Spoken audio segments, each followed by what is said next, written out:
We start with two groups of strangers.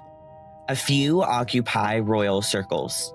Some of them live a day-to-day life like any other. And then there are those who keep to the shadows. Despite their differences, these strangers must learn to use each other's strengths to push forward. A murderer on the loose, a thief captured. How will they connect all the threads to learn what's really going on? And what other secrets will be revealed as these two teams navigate the chaos unfolding right in front of them? Each of them gets closer and closer toward the truth with every day that passes. But this journey will not be easy.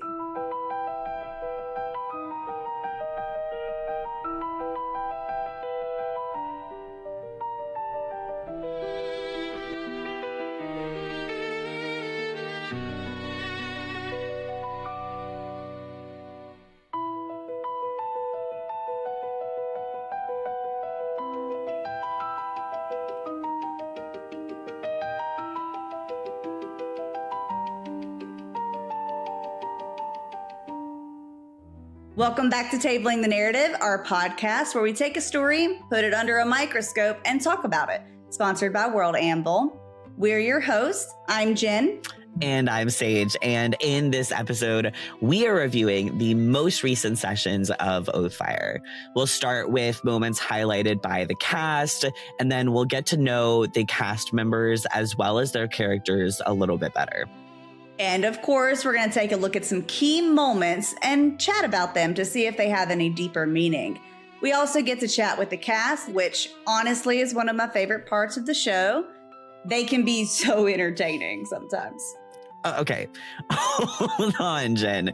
Don't get too excited because first we're getting into cast lights, where we share some of the cast's favorite moments from their last oathfyre session.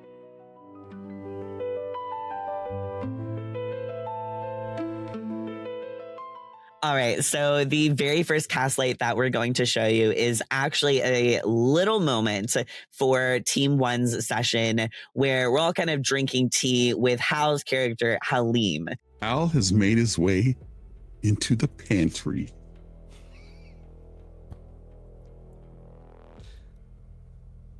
Or the food storage area. Maybe not the pantry. So so he walks in and there's a large wooden table. And on that table, there are utensils, some bowls, maybe some foodstuffs, or stuff that was left over that may have to go out in the morning since it's so late at night. And to his, there's an open door to the right, and that Hal thinks it leads to the kitchen. And so he's going to just mosey on across the room, look, see if it's processed or organic, and be like, okay. And he'll make his way around the table and take inventory of what he sees and poke his head into the kitchen to see if there's anything maybe boiling on the stove. So I think Hal's going to start going through. He's going to walk back into the pantry and he's going to start opening cabinets and cupboards. And he's looking for some kind of tea that he can brew here for him and his friends who have just raced across the bay water and were nearly harassed by the guards of the city. So he wants to cook a nice tea. And I guess maybe he's getting some tea and then his stomach growls and he's like, oh, I wonder what else I can cook up. And he looks around for some more pots and he just starts boiling some vegetables and adding some stuff in there. And he pulls some what looks like dirt out of his pocket and he puts it into the tea and he starts boiling it. If there's smells coming out of the kitchen, Shurian will put down his journal and realize that he's ravenous. And before he goes into the kitchen, he's going to stop Captain Bugman and wake him up. You're probably hungry, aren't you? Yes. And actually, I'd like to wake up everybody, or find everybody, because I can smell what Halim is cooking up. So I'd like to go into the library area if I saw M, and very deferentially, very slowly. Like 6'4", like lumbering guy in armor. Excuse me, I don't want to interrupt you, but do you need sustenance? I'm startled. And as you do this, Issa walks up behind you and says, "Well, Lord Rashari, please make yourself at home if you care to.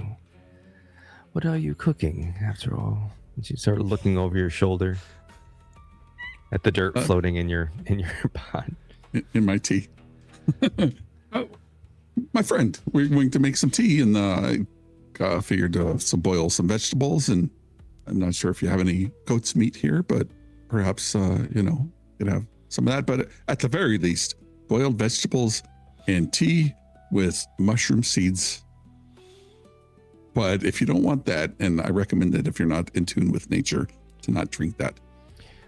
You there, pointing at Geen. Can you reach the bread up? It's on the top shelf there. Just, if you wouldn't mind. You don't need to fly or anything, but you just seem to be a little taller than I am. As you wish. Thank you for your hospitality. No, thank you for hunting a monster in the city. She begins to break it and sort of put it out. She turns and walks up to Halim. Grabs a small cup. Holds it out. I will pull the ladle and fill it up about halfway, and then fill up the full way and be like, enjoy. I do like a vivid dream. I found that really interesting. I especially liked the part where Issa Thistlehorn, who's the Idolonari master at the temple currently. The long story, go watch the episode. It is a long story. Yeah, it really is a long story though. But she's like this super kind of very strict-ish in nature kind of character, and she comes up and like is the first to get Halim's tea. I just really like that scene. Yeah, I'm just hoping that the dirt wasn't like actually dirt. Like maybe there's a magic item where like makes it taste really yummy or something, and it's not dirt. But knowing Halim and I don't his know. love of nature, I'm kind of torn on it, to be honest. you want it to be dirt? Well, no. To be honest, Mist didn't drink it, so what a shame. It's fine.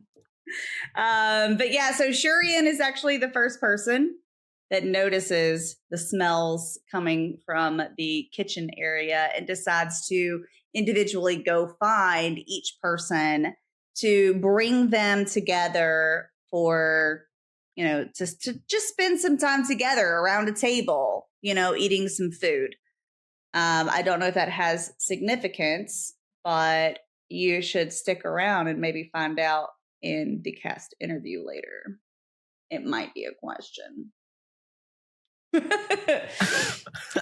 Oh, he also goes and gets Mist too, obviously. This was one of your favorite parts, Sage. Yeah, it really was. So earlier in that evening, while the party of Team One is kind of unwinding or doing what they can to prepare for the next day at this broken down temple, Mist comes up to Shurian. Shurian had kind of a hard moment in the session before, and Mist comes up to Shurian and kind of encourages him in a way and tells him, to keep going.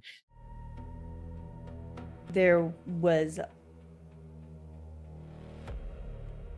whenever M did their thing, right? There was the hopelessness kind of feeling that overwhelmed. Yes, it's best not to dwell on it. Wouldn't you agree? Oh, I agree completely. In fact, I kind of wanted to recommend something to the You have a prince? recommendation, do you? Yeah. I know it's Well, it's I'm always crazy open to to those. recommend something Please. to the prince.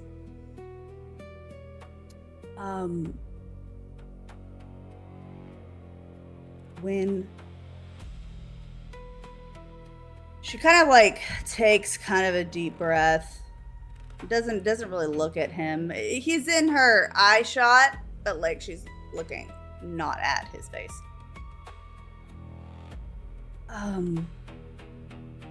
When you are ruler of your kingdom, there might be times where the hopelessness can be overwhelming. I recommend pushing forward anyways. You kind of didn't earlier. I've kind of had some practice at it, but you'll have all of your people relying on you. So, practicing, the pushing forward in those moments now might be good. He puts his pen down. That is not what I expected to hear from you, but it is welcome. What did you expect to hear? A lecture about sacrificing that innocent who was being harassed by the police that were looking for us. That's what my advisors in Corvallis would have said, but is not what you said now.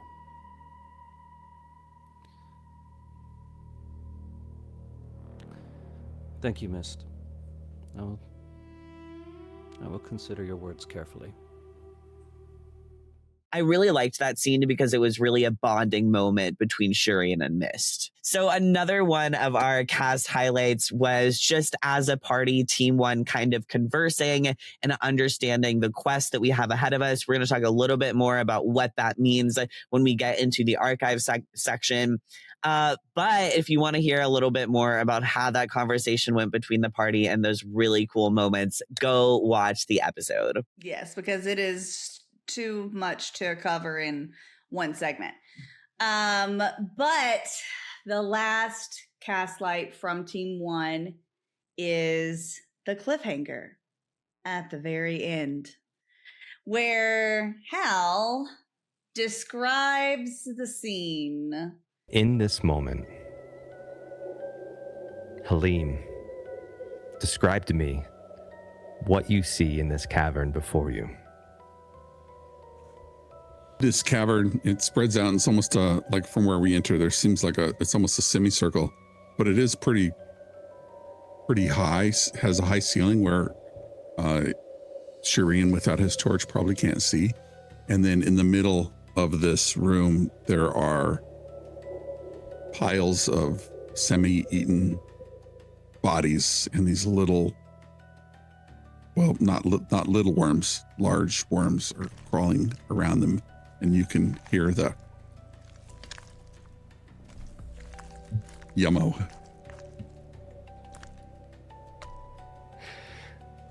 So as you look onto this large cavern and you see all of these things that have erupted from these shells laying around, seemingly starting to feed on the feast laid before them by their mother, you hear this loud as you look to the high point in the center of the cavern and you see the mother watching her babies feed, notice you. And in that moment, you realize you have gone from hunters to hunted. Hal, I am so upset with you. I'm just saying. Okay, this could have been so much easier, and now it might be a TPK. I'm just saying. We all clearly said 2 kills and 2 days to grow. It hasn't been 2 days, Hal. It was 1. Okay. Anyways. So basically, we're blaming Hal if we all die. 100%. We are. I don't know about everybody else, but we are. Anyways. Understood. Yeah, so basically the description was that all the people that might have still been alive were eaten, and the eggs have hatched. So yeah. Moving on to a little bit of Team 2's kind of highlights, we have Team 2 who is actually kind of orchestrating a literal prison break from the Imperium to break out the person who supposedly actually stole the scroll of Caldrathar. Ballo and Meadowlark end up getting into the Imperium. They have this farce of pretending to have like doctored or made a cane for him or something. Yeah. They end up talking to this dwarven king. Can I help you?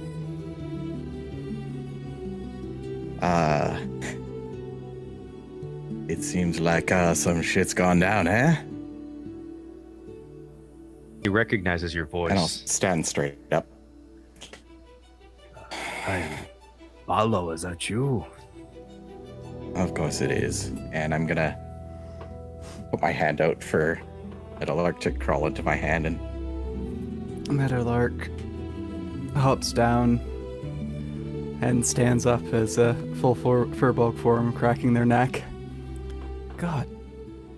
You know how difficult it is to stay hidden for that long?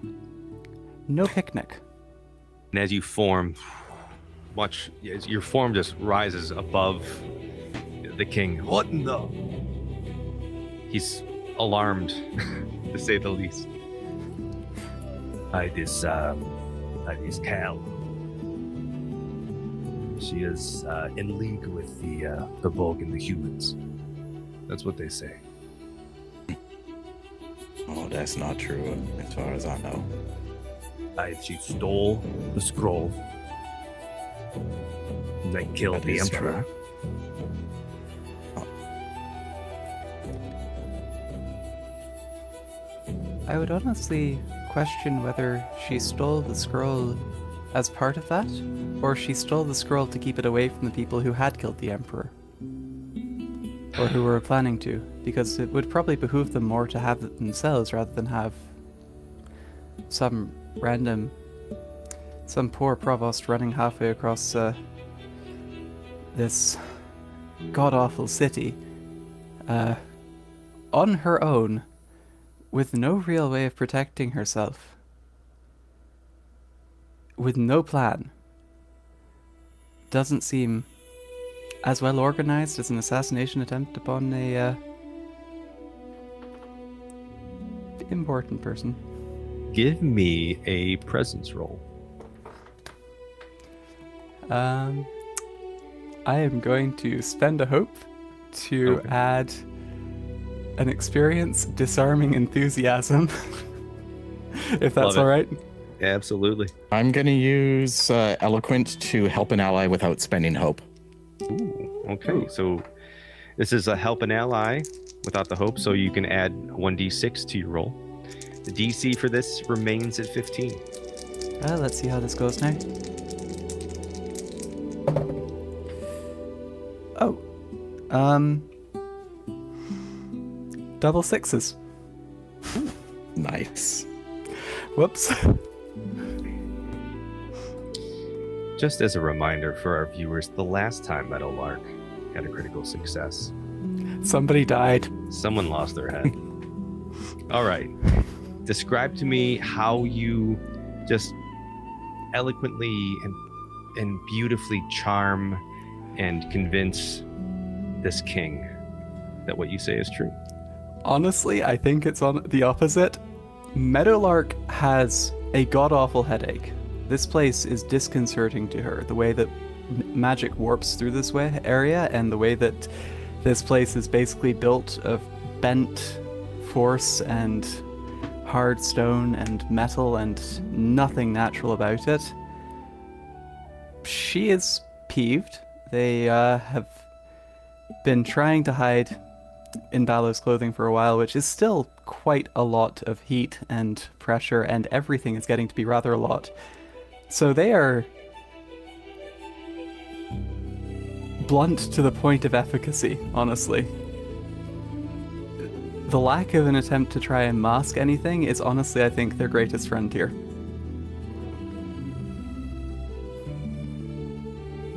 All right, so as you're being blunt with the king, bluntness with the dwarves are something that they appreciate. You've convinced him, you've changed his mind. He trusts Ballo completely. And Ballo knows that he does not trust the Dracona. Dude is just kind of like, yeah, well, okay. I know, right? He just kind of helps out. He'd like fully trust, Ballo, right? Completely. Like this creature pops out, is big. He's startled, but doesn't call for help, probably because, it's just, and then he's even helping with the ruse on the way out. Like, I'm just saying. Yeah. Yeah. It's kind He's pretty honestly, convenient. Very key person in making sure that the jailbreak happens.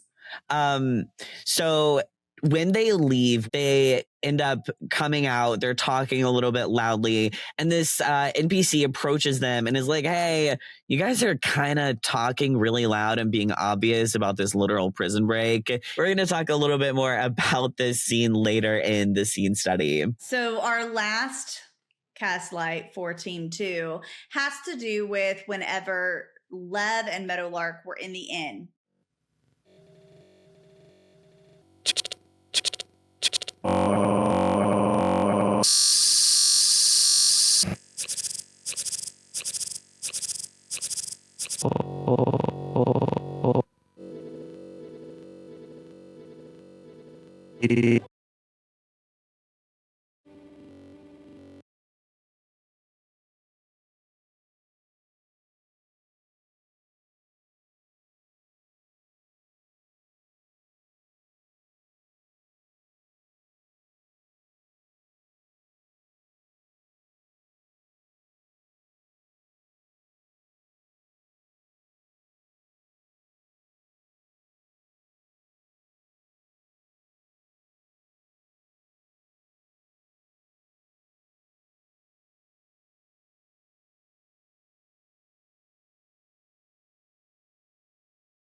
Lev actually starts questioning Meadowlark because if you remember from our last episode, and if you watched, all of tabling, no, I'm sorry, and if you watched all of Oathfyre up until this point, you have seen how Lev trusts Meadowlark whenever they were being chased by the guards, whenever everyone first met up, and it was a very intense moment. And that moment with Lev and Meadowlark was important because he just trusted Meadowlark because he knew them. But he was like, look, I trusted you because of this. And it all had to do with your child going missing and you were tugging at my heartstrings. Was it a lie? And there was one moment where he says something along the lines of he doesn't want to risk everything for a lie. I really like that we are seeing a couple of these moments where we have some bonding between Team 1 and some bonding within Team 2. I'm just really enjoying seeing how the characters kind of and the party just kind of comes together. Like we said again in the opening, like they're not friends. Most of these people have no idea who each other are. They don't really know each other. But so it's really cool to see these characters slowly be forming a relationship and what could hopefully be a friendship. I love getting to take a second look at all of the favorite moments of all the members of Oathfyre. Yeah, me too. So I always wonder why cast members choose these specific moments. And this is actually one of the reasons I'm looking forward to our new segment, Character Development, where we get to know the cast. I'm pretty excited about it as well. We also get to know a little bit more about the characters. I love figuring out why a character thinks the way that they do.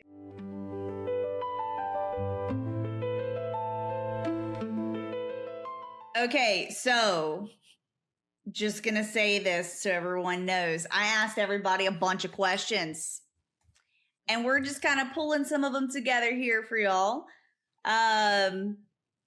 And I am excited about my part. I love comparisons. Okay. I love it. I don't know why. I like to see if there's similarities or if it's completely different. I don't know. It's part of one of my favorite things. No, so it just makes sense to me. Yeah. Okay. So we picked a couple people from each team, and we also asked the ghosts some questions along with a couple of NPCs. So we're starting with Team 1, and we're going to talk about Hal and Halim. For Hal, we're going to talk about favorite morning beverage.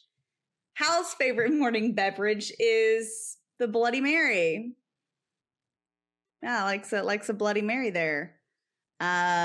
Interesting choice for a favorite morning beverage. Is this an every morning beverage or like just the weekends? What are we talking about, Hal? Yeah, Hal, should we be concerned about this? I mean, we did ask favorite morning beverage. We didn't ask if it's like their most common morning beverage, right? Like we didn't ask that. But Halim's favorite morning beverage is tea. Very, very, very different from a Bloody Mary. I wonder if Halim's even had like alcoholic beverages. Surely he has, given his past. Yeah, there's no way he hasn't, for sure. Yeah. Well, I mean, he could have had access to it and not partaken. So, I mean, you know. Yeah, of course, with the whole like keeping up appearances and all of these soirees. I think the contrast there is so funny. All right, so on to the second cast member we chose from Team 1, Fargrim. And we asked him about him and his character, Geen. Are you a good cook? And Fargrim says that he's a pretty good cook. I know that Fargrim does a really good job of taking care of his family, and cooking is one of those things that he does for his family. So I'm pretty certain that he probably is a better cook than pretty good. Fargrim, we need proof. Okay, as far as Geen goes, in which we can never have proof for, not really. He's not really a good cook, which kind of makes sense because he's like a pirate, you know? Doesn't really need to be a good cook. He has a chef on his boat, like on his ship. We have another question for Geen, which is what little luxury does your character treat themselves to? I don't necessarily consider this as a luxury, but this is how Farkram answered.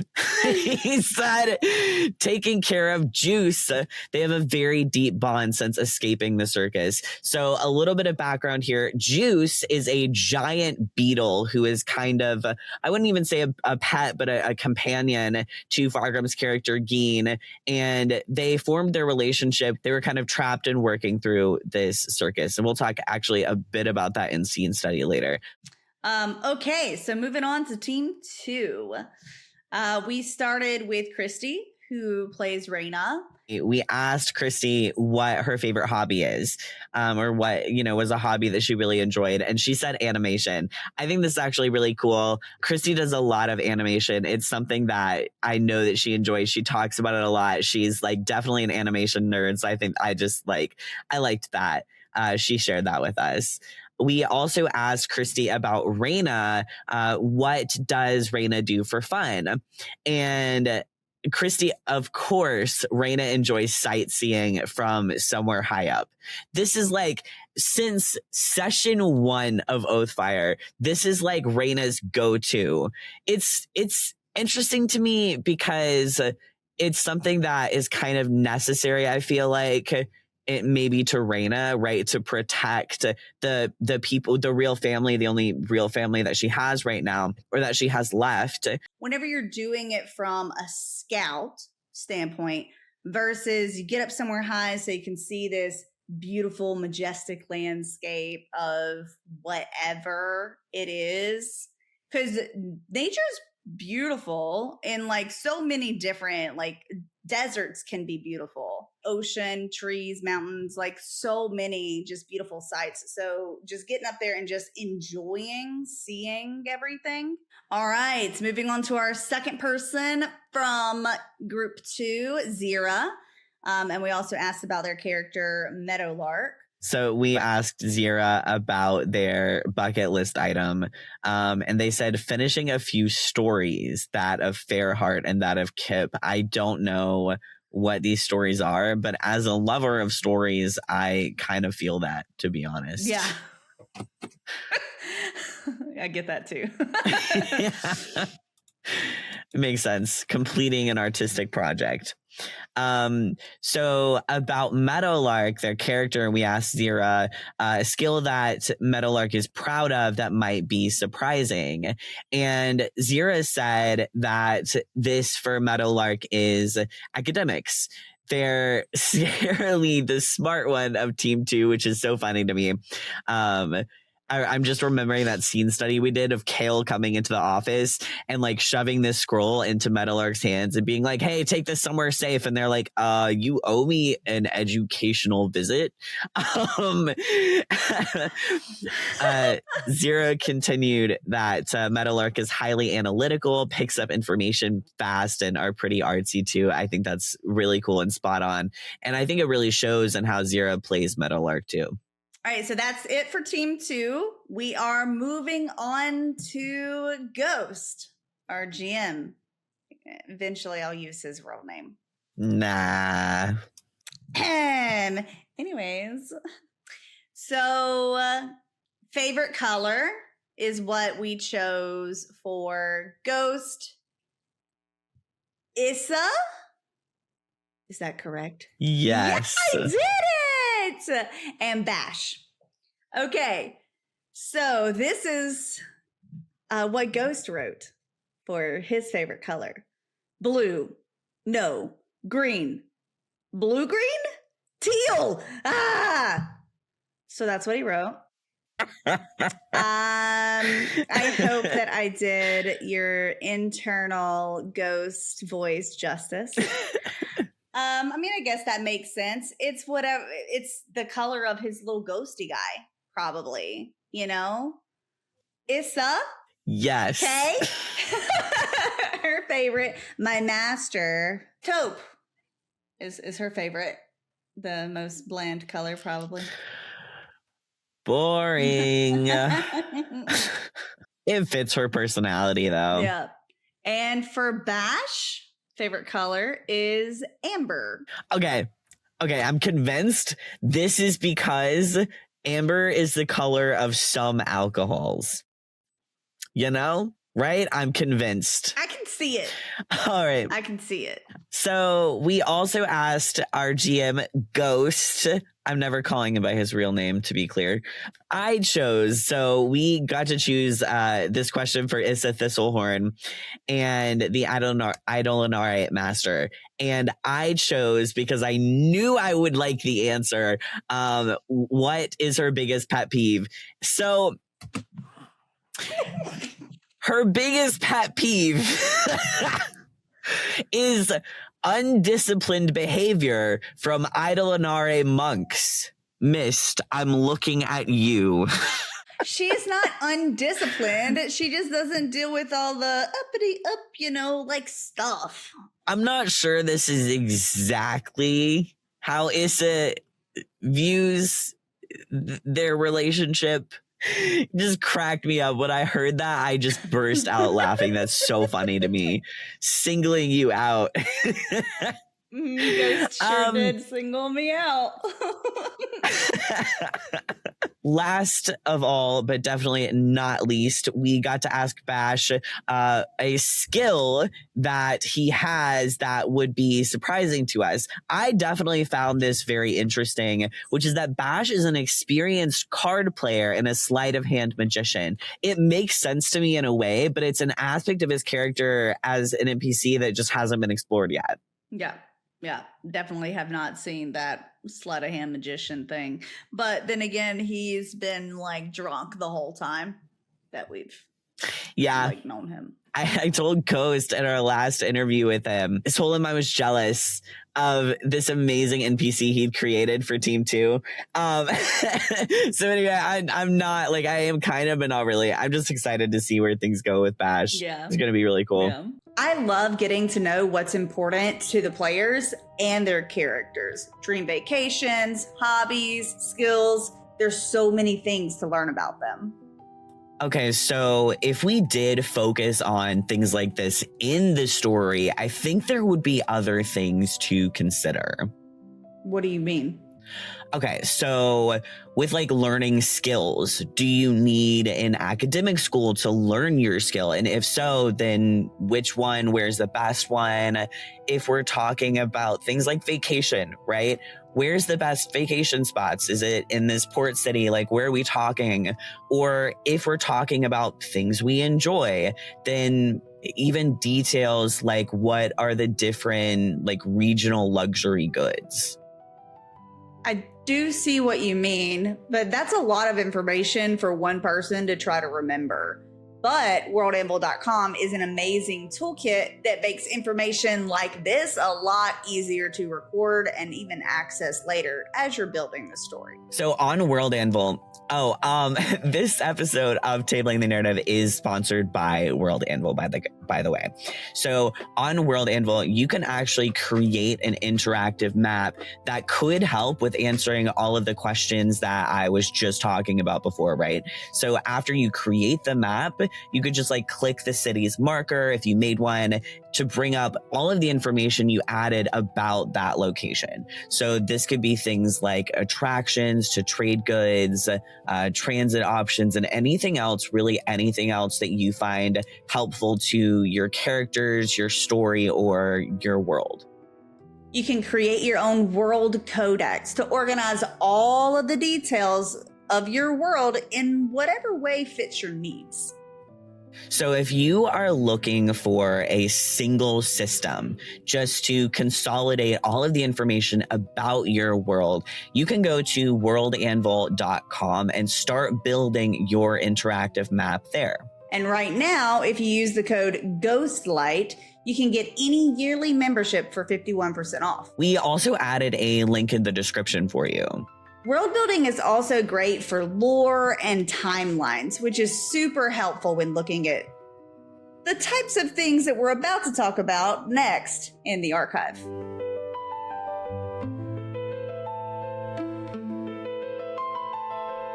Okay, so the first item in the archive that I really want to discuss is about the Thrinkai.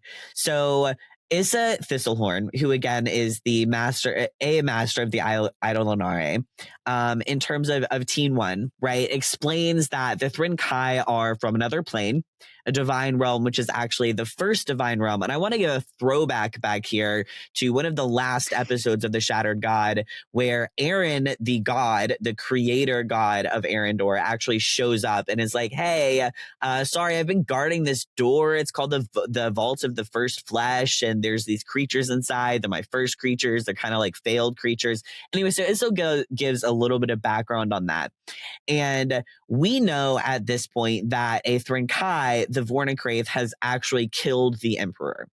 And this is actually kind of terrifying and is really bad news for the city, because this particular Thrinkai feeds at a certain amount of time, gathers food for its young, lays its egg, and lays like so many eggs at once. Like, just, I don't even remember, just like so many, Thousands. too many. Yeah, this is great. And there was a scene here where my character M was asked to describe something, and I was like, they live underground. So anyway, now this Vornicraith apparently lives underground. That's like a long, a thing. And Jen will tell you why this matters in a moment. The most interesting thing to me was this slip of paper. So in T1's earlier session, where they discovered the Emperor's dead body, they also misdiscovered a slip of paper that Issa tells us is actually a part of a summoning ritual. So this shows that the Thrinkai, the Vornicraith, was summoned into the Emperor's room almost like it's an assassination. And she doesn't know how anyone can actually use a Vornicraith in a way. It's kind of beyond her knowledge, is what she says. And what she concludes is that someone wanted the Emperor dead, and this is how they chose to do it with the Vornicraith. She also mentioned something about, this might help you clear your names, but also to kind of tells us to look for connections to the Accords and to the beast, the Emperor's death, and all of that other stuff. I found this whole thing and all of this information pretty interesting. I know that was a lot at once, and I was talking very quickly, but I thought there was just so many tie-ins here. So, Jen, you want to tell us why the feeding patterns of the Vornicraith is important? Well, for the feeding patterns, they feed twice. Now, honestly, I don't really know why they feed twice, but they feed twice. It was the Emperor, and I think it has to be within like 24 hours, like the two feedings. And then the second one was the guy, the cleric dude at the top of the bell tower of that one cathedral area that was housing a bunch of refugees. Main word there is was housing. R.I.P. Yeah. Yeah. So feeds twice.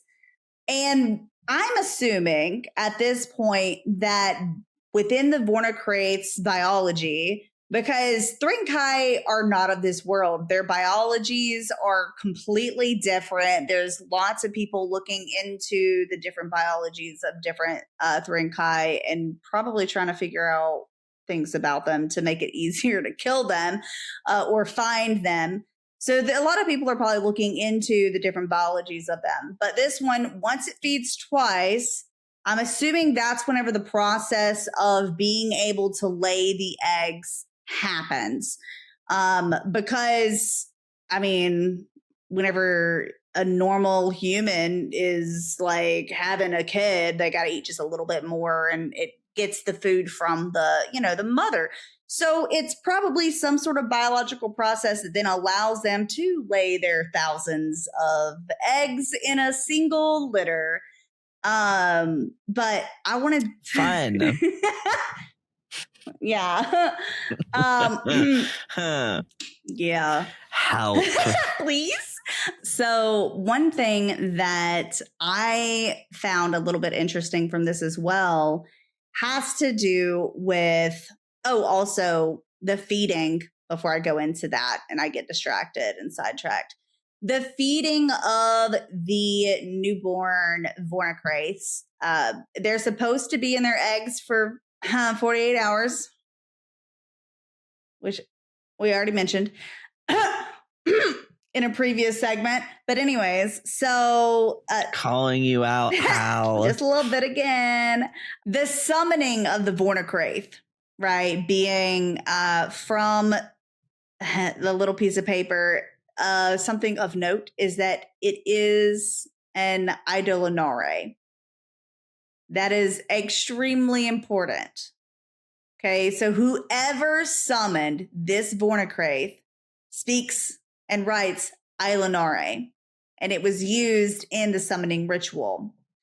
So there is a spy of sorts, or backstabber, traitor, whatever you want to call them, within the Idolonare.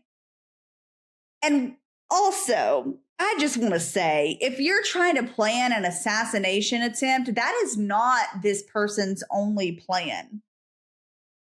It's not. Because why in the world would you choose a Vornacraith if you just wanted one to be assassinated? Because this creature is going to kill two and then breed, and then all of those creatures are going to kill everybody in the city. Like, the entire area is in danger. So this is a really good point. I feel like whoever is behind it might be after probably one of this could have been a little bit in scene study maybe, but archive possibilities of the future maybe. Is looking into why this was chosen, what they wanted from everybody in here dying, which could be maybe all those, relics.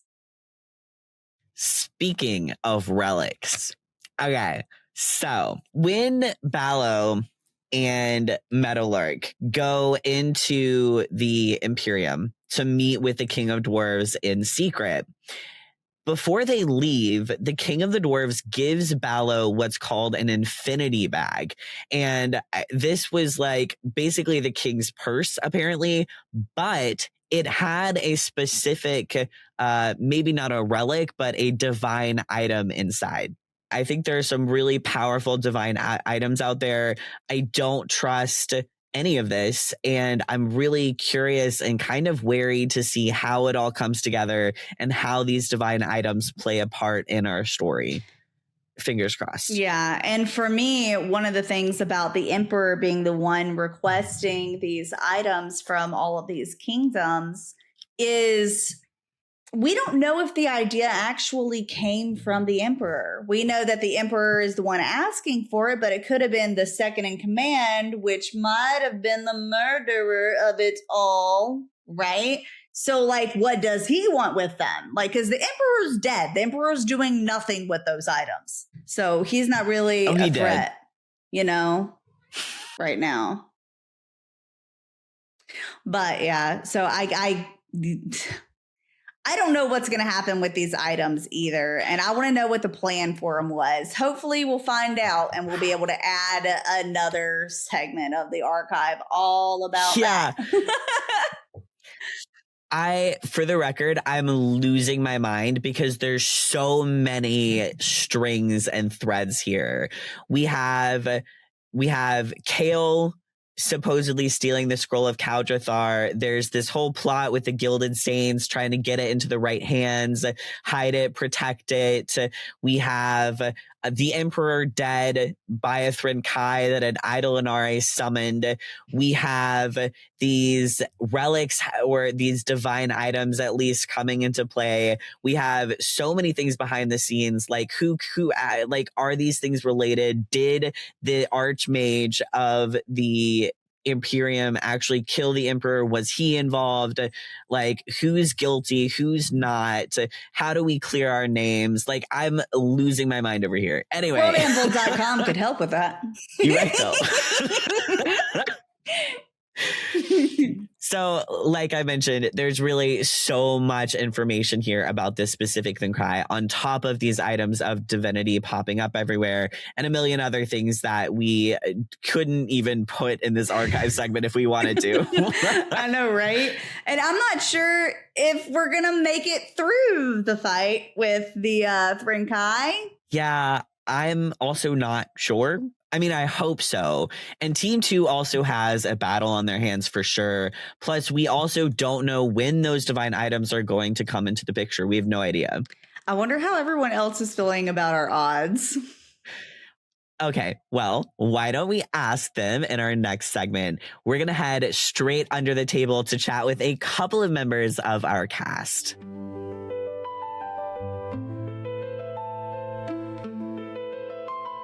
We've got so many questions for you guys today. Oh, good. Sage does have the first question, though. Yeah, remember that one? Yeah, I do remember. So, first of all, like Jen said, welcome. And thank you for joining us for Under the Table and Tabling the Narrative. We have questions for you. It wouldn't be Under the Table without them. So for both of you, the biggest question of the day is, how do you guys feel about your upcoming battles for Team 1 and Team 2? Do you want to go or should I? Yeah, it's up to you. I've got thought. As of recording this, ours is coming up just a couple days from now. So Yeah. I'm definitely been reviewing my character sheet. But on the other thing that I've been doing is reviewing all of my party members' character sheets, because thanks to Demiplane, we are in a campaign together, and I can kind of think about. I took the knowledge, or the perk tactical instincts. So I want to be able to, like, as soon as we get going, like, hey, you can do this and you can do this, like, so I can give a bunch of tactical suggestions. Yeah, it's the first. It's the first battle that we're actually going to have in the whole campaign, and it's big and it's scary and it's in the dark, and it's literally a creature that's crawling out of some other plane of existence and seeks only to kill and reproduce. And I don't think we know what we're up against, and that's probably the scariest part, is we don't actually know what it's going to do. So I'm very excited to see that. Babies. And a couple thousand babies that we've got to contend with somehow too. So there's a lot of unknowns. But that's what a good battle in any TTRPG is. There needs to be a couple dimensions of uncertainty to make it exciting, and we definitely have that. So I'm looking forward to it. How do you feel, Tuleron, about what's going on? I'm good. Wait, it's going to be nothing. We got this. we got plans. So jealous. Look, not to brag, but I don't really think Team 2's battle compares to Team 1's right now. We all gonna die. I mean, we got a bunch of robots and a jailer guy in crazy armor and stuff. Yeah, nothing. Yeah, I got some robot-y things. Yeah, we got a plan. Have you been reviewing your stuff too? I've been reviewing my stuff. I'm not looking at anybody else's because I kind of want it to be a surprise. So I don't know what anybody else's abilities are. I don't know. Yeah. And there's a couple classes, I haven't really looked into the ranger too much, so I don't even know what she has. It's interesting that there are character class overlaps. Like Team 1 has a guardian, and Team 2 has a guardian, and there's a ranger and a druid. There's a druid. There's a lot of overlap, right? Oh, there is a ranger in each one too. I forgot Fargrim's a ranger. Yeah. Our good old captain is also a ranger. Yeah. Oh, I didn't even realize what he was. Yeah, wow. He's got some beast mastery ranger. Okay, I have this question for you. It's a personal question. So I understand, having watched your last session. So I watched, obviously, Ballo and Meadowlark's encounter with the King of the Dwarves. Can you explain, Ballo's relationship to the King of the Dwarves?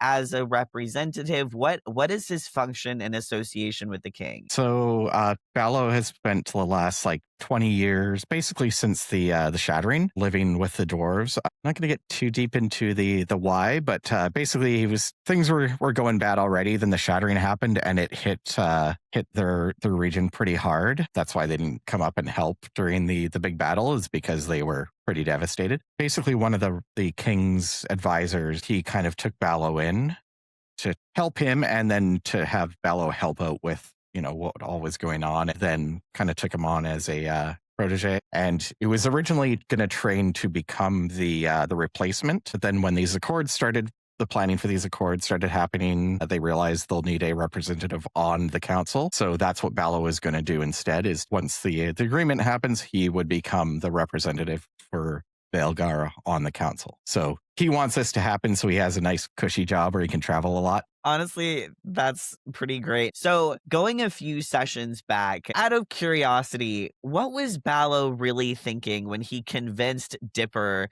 to drink the honey mead? When Ballo first met him and then realized, like, oh, he's just one of these gullible people that will just, whatever you say, they'll be, okay, we got to get him drunk and see what happens here. Like, he didn't seem to know what alcohol was, so it's like, well, I just want to see what happens. And then it started to get a little too hard, a little too fast, and he's like, I kind of feel bad and want to stop this, but I also want to see what's going on. I love when that he just so much. chugged the whole thing back. I was like, you know what? I'm just gonna let it go. It already happened, right? Yep. Okay. I do think you conveyed that pretty well during those scenes in that episode, but I needed to hear it firsthand. Yeah. So, Shurian, I have a couple of questions for you too. So, toward the end of the last session that we had as Team One, there was something in me, and I think Jen was actually a little bit curious about this as well. Can you explain to me why Shurian is now sticking a little closer to Im? Yeah, I'm not going to tell you that. Okay. No, I honestly didn't think you were going to answer that question. Yeah, no but way. I figure it'll come out soon enough. Yeah, it'll come out. It'll come out. Yeah. So on the note of relationships, I really enjoyed the scene where Mist is coming to tell Shurian after the spectral mist ability, Shurian kind of had this moment of hopelessness, and Mist, after they settled in the temple, comes to Shurian and just encourages him to keep going.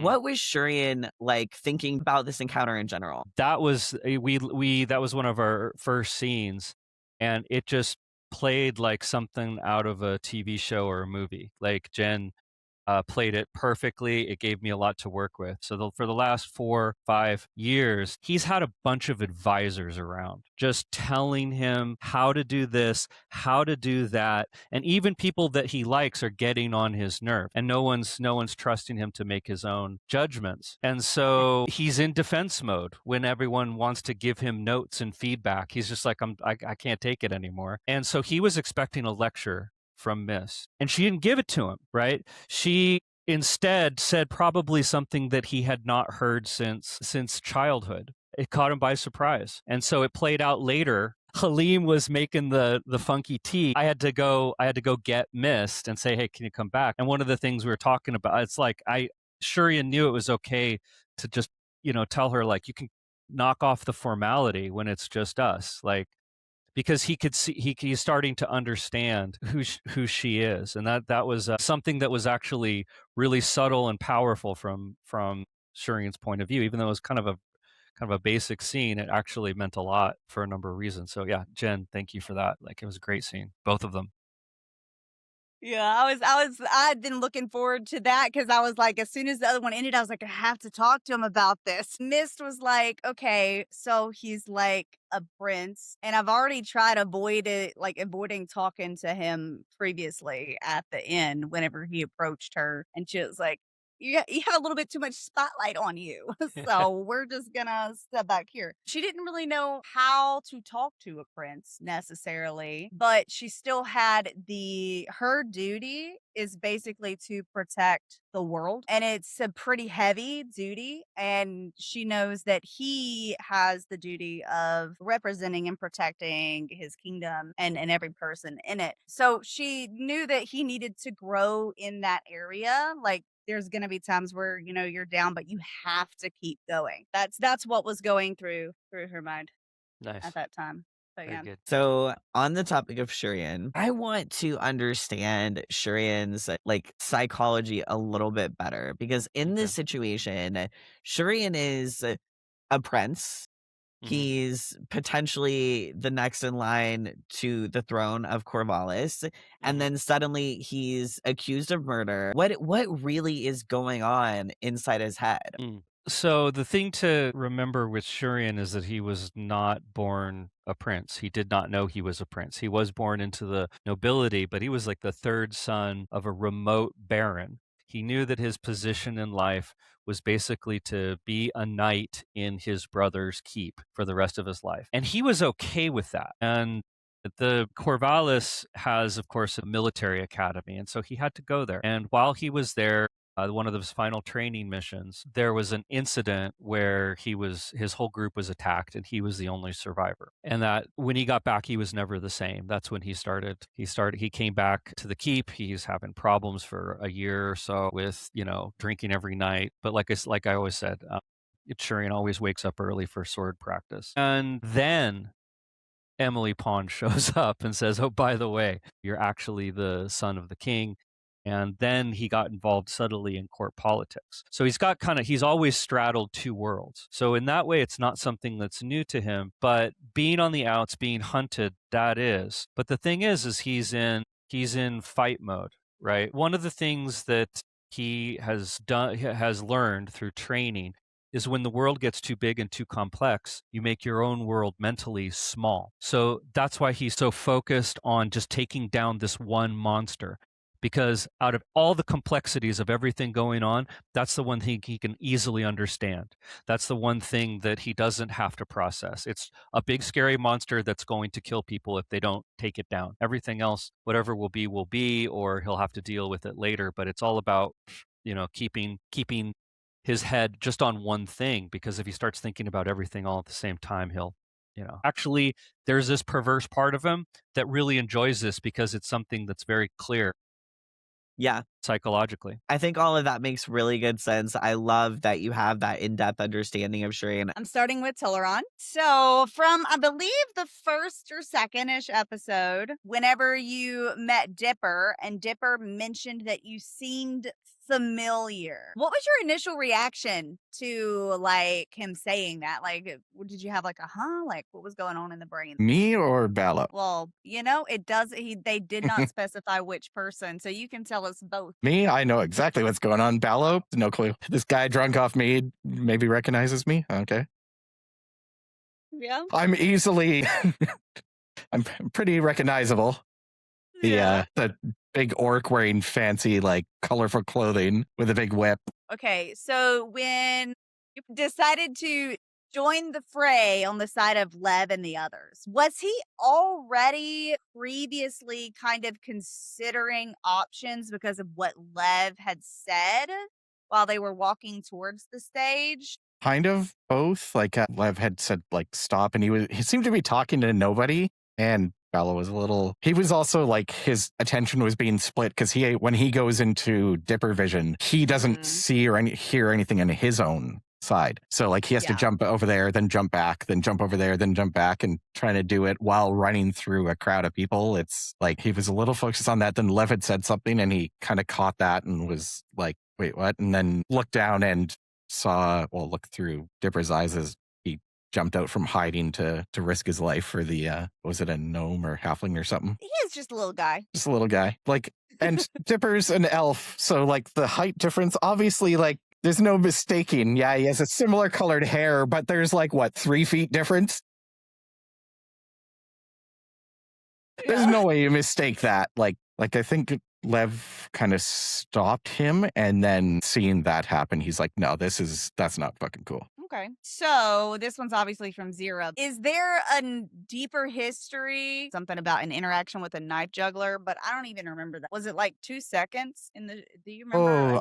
When it was pretty early into getting to the festival, and a what do you call it? A lizard folk who was doing fire sword swallowing or something like that.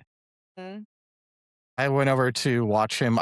Did change form or to change the vision of myself to go over and watch him, and then threw him a coin. Well, maybe it was why did you change your vision of yourself just to go listen or watch somebody and then give them a coin? You don't know. Is there a reason behind that? There's a reason behind everything. Are you willing to share the reason behind that? No. Not yet. No. I love it so much. Okay. Also, it's something that will point, definitely come out. I'm excited. Maybe next time we bring you on here if it's revealed. I will say when Talk the about it. very first like introduction to Ballo and he was standing on the like up in the not castle, the palace, looking Yeah. over the city and seeing the big circus tents, like immediately I was like, oh right, he's already going into this. Kind of like how he Nice. put the little girl there for Dar in the first episode. I'm just gonna say that was specifically there. Okay. Interesting. I want to learn more about the backstory. No, Okay. we only kind of talked about it, but like Shireen and Ballo have had some Right. like No, we I've been hang out here and there, like because there have been dealings between the dwarves and the humans at Corvallis, and I think Ballos kind of saw this kid get like pulled into this thing that he wasn't. Most people who have going into like something like that, they've been training their whole lives, and he sees this kid brought in with it was over his head, so he just tries to, whenever they do have any kind of meetings afterwards. right. He just tried to bring some levity and like joy to his life and to have some fun. And like, it's not all about like the focus on this thing. It's let's get out and have some drinks and That's right. calm your nerves a bit. Yeah, I love that you That's said so that. Yeah, cute. because for Shurian, it's the exact opposite. Like Ballo is like everything that he has the life that Shurian wishes he could have. Like he gets to kind of travel around and kind of get into these adventures and see all these people, learn all these stories, and even though he is a person of like sort of significance in his world, he still kind of has this carefree kind of life, or at least it looks that way to Shurian. And so that's what attracted him immediately to just wanting to form a bond with this person. This is like if I'm gonna be trapped in this like Corvallian court intrigue for the rest of my life, at least Ballo is out there having a good time doing his thing. So I'm really looking forward. Hang out. Yeah, I'm really looking forward to when we can actually get to talk to each other again. Yeah. If we survive the next combat. Yeah. I know before the meeting, like Ballo could see you just like getting frustrated with your advisors and everybody trying to tell you what to do. And he's like, you need a fucking drink. He did. Goodbye. Yes, thank you both. Have a great night, y'all. Thank you. I am still really concerned about whether or not we're going to make it through the fight. I feel like it's still possible that it'll succeed, but we might even lose 2 people. But anyways, that's next session's problem. Next time on Tabling the Narrative, we'll see how both parties handle different combats. And if both parties survive, then we get to discuss what happens afterward. I mean, even if we don't, we'll still talk about it. But I think I'll be a little sadder. Yeah, it will be a little sadder. Anyways, thank you so much for joining us this week as we follow the story in Oathfyre. And we'll see you next time. Bye. Bye.